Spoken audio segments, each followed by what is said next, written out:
Kids with relapsing remitting MS continue to have some unmet needs. There needs to be more opportunities for support through things like telemedicine and telesupport groups, taking advantage of the fact that with new technologies we can bring kids together who are otherwise geographically dispersed. And I think it's very hard for kids to have a condition that nobody else has, and among their friends, among their peers, among the schools, and to be able to share that with someone. We need to have better ways of explaining to parents that their kids should be allowed to engage in sports and social activities, and they need to be encouraged to feel like regular kids. We need more information on optimal diet. We know already that kids benefit from exercising, so we need to encourage parents and kids to engage in sports and exercise and be active, because that's healthy for the brain and healthy for the body and healthy for the spirit.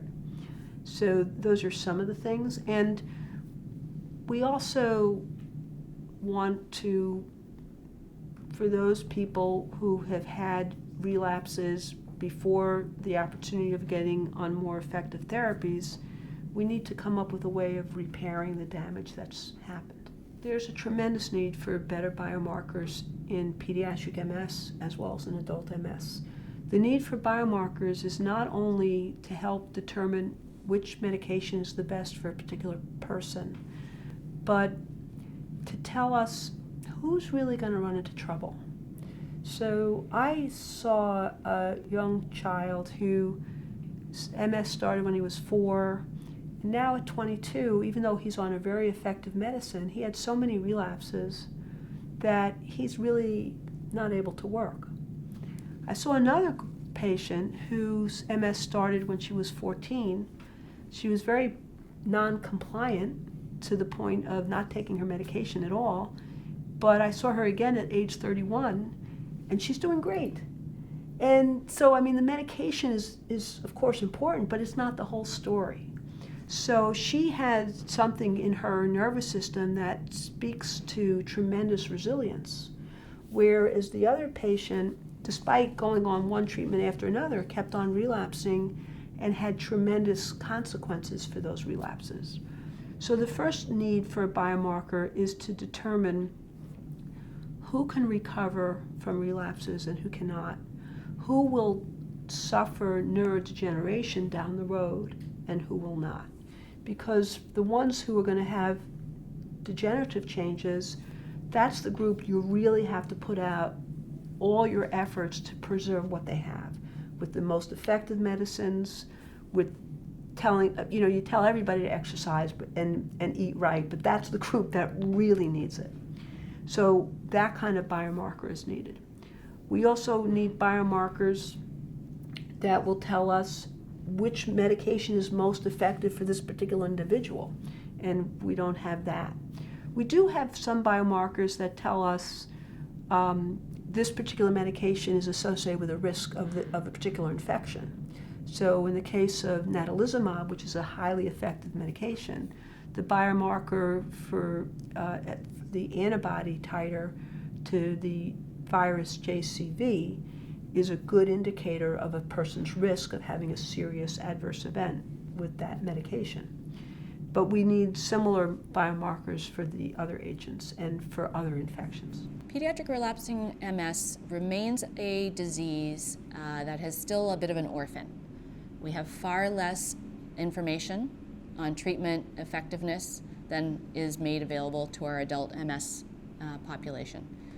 We recognize that the different treatments used for adults, while powerful, may be either more powerful in pediatrics, which could increase the risk of toxicity, or less effective in pediatrics, given that children have such a high relapse rate, which is one of the main reasons that we advocate for carefully conducted clinical trials with endpoints that we can evaluate and with the desire to understand how effective a given therapy is, and arguably as importantly, or maybe even more importantly, what are the short and long-term safety implications. We need to understand the longer-term implications of having multiple sclerosis happen in childhood and teenage years. We've learned a lot in the last decade about the clinical features, the MRI characteristics.